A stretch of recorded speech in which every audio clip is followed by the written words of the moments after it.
Hi folks, welcome back to the Horde. It's about 2 o'clock, Monday, August 26th, still about 70 degrees. It's raining out. Very hard to get anything done here, but there you are.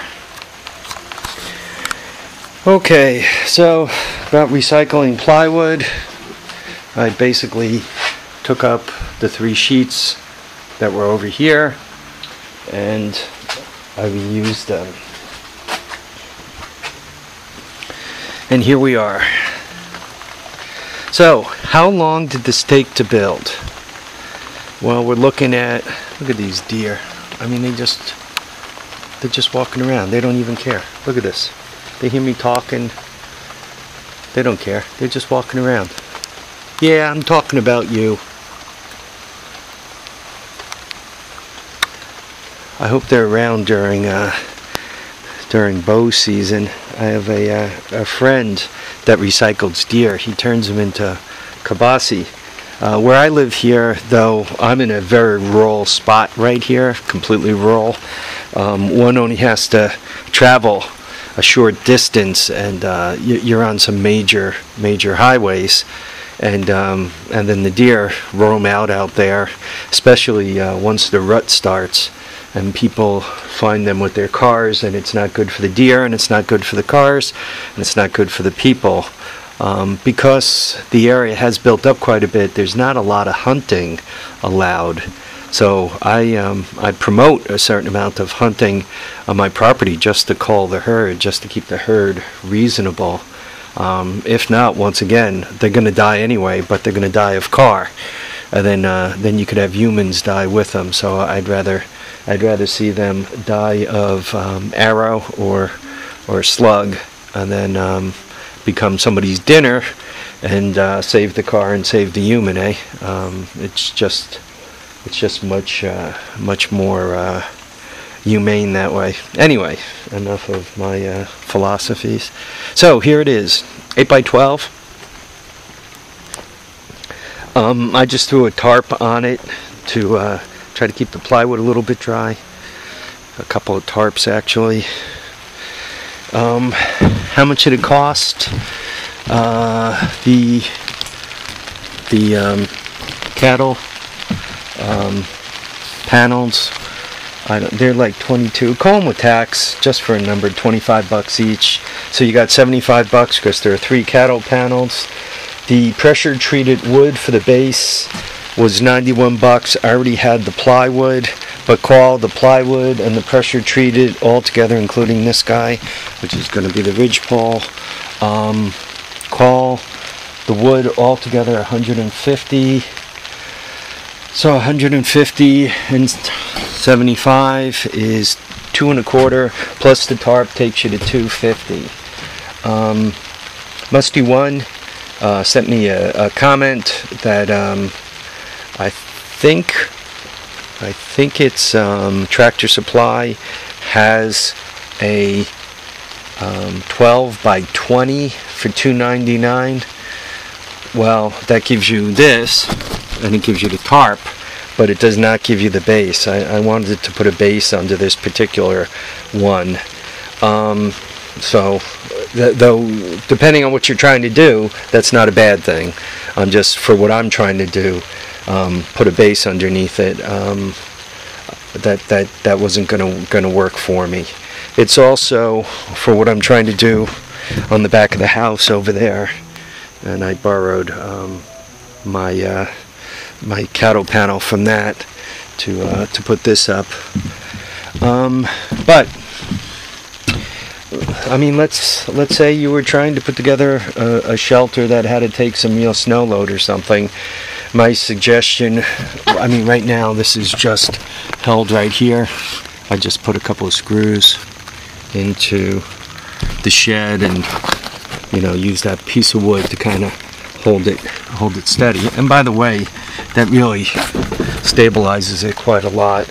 But if I were going to use this for real and you know, have to worry about some real snow in it, and if you go to the far end here where it's not supported, I mean, you know, the snow is going to bring it down.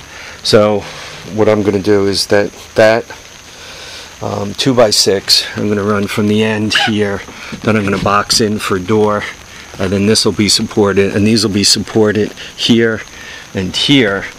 And once it's supported like that, I mean, you could see, especially if this were supported, I mean, one more support on the sides here, right? That'd be like a rock. So it looks like supporting it on the bottom, which is 2 points, one on the top. You probably get by someplace where there's no snow load and not all that much wind. But if you don't have much snow load, you probably have a lot more wind. I would probably support it from 5 points, 1, 2, 3, 4, and 5. And support it down. Then you could probably put a substantial snow load on it, just to keep yourself safe, so to speak. Because what's the use of putting together a shed and then have it collapse on your stuff? Then once it collapses on your stuff, you get pooling, and then you got nothing but trouble. So this is about as far as I'm going to be able to get today. I'm hooking up with my cousin for lunch. That's always a good thing. Catching up with the family and seeing what's going on with everybody. So, anyway. So I'm going to have about, including the tarp, I'm going to have about $250 invested.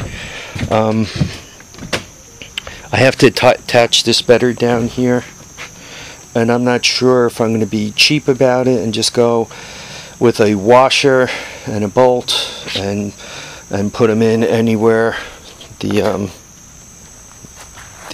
ribs go through. I'm not sure if I'm going to be cheap like that, or if I'm actually going to band it down. I should probably just band it down, because what's the use of a shelter if the top blows off? So that's what I'm going to do around the side, and the tarp I'm going to put on it will go down, and it will go down alongside and attach here.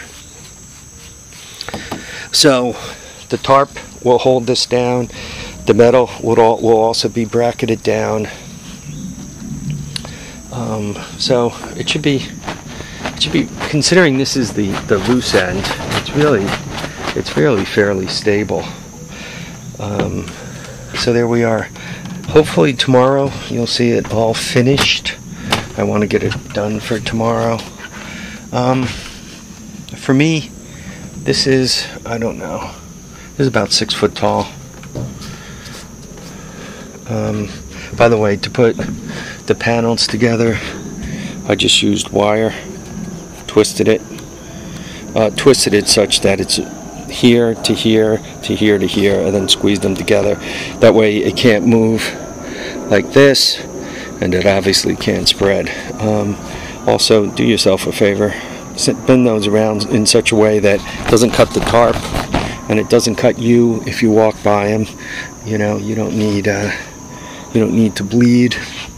As you're building this thing, normal safety practices, wear goggles when you're cutting wood. Try not to poke yourself in the eye with the pliers when you're bending the wire around.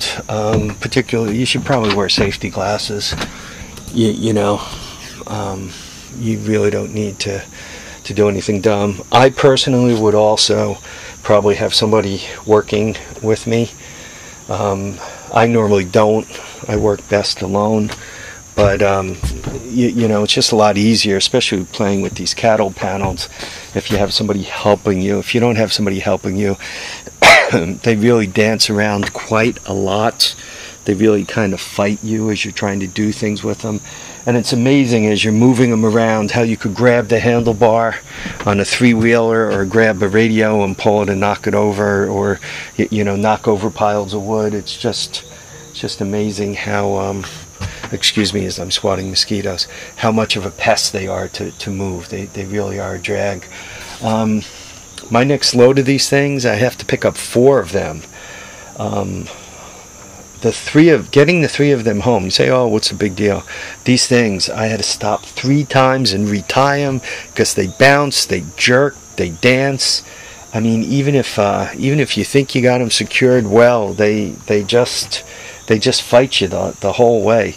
To protect the roof of the truck, I put a tarp under them, this blue tarp, as a matter of fact. And I thought I had the tarp small enough and I had the metal tight enough against it and against the roof of the truck where nothing was going to move around. But you get up to 45, 50 miles per hour. And the next thing you know, you have a sail. And of course, the guy behind you, though the speed limit's 45, wants to do 145. So he's hanging right on your tail as these panels are bouncing and threatening to come off and, cause you quite the lawsuit. So they are a pest. They truly are a pest. I think it was Wally who says he ratchet straps them right to a flatbed trailer to keep them from getting in trouble, and that would really probably be the best thing to do. They are a pain in the ass to transport. If you figure out how many you need, it's probably not a bad thing, quite honestly, to buy all the ones you need all at once and make them transport them for you. Depending where you buy stuff, around here you could get stuff delivered for about $25. So if you could, I'm not sure if Tractor Supply delivers or not. I didn't notice any place that sell these in the Hudson Valley that delivered easily, though I didn't look all that hard. Once I found them at Tractor Supply, I just kind of went and got them. But to be honest, if you're going to pick up a half a dozen or so of these things, it might almost be worth the $25 to have somebody bring them for you, because once again, they are really a pest to move around, to transport, especially on the open road. Okay, guys, I'm going to let you go for now. I'm going to upload these and grab a shower and get ready to hang out and goof off for the rest of the day. So, folks, live, love, and have a great time. We'll catch you on the next episode of The Horde. In the meantime, build another shed. What the heck? Thanks for watching.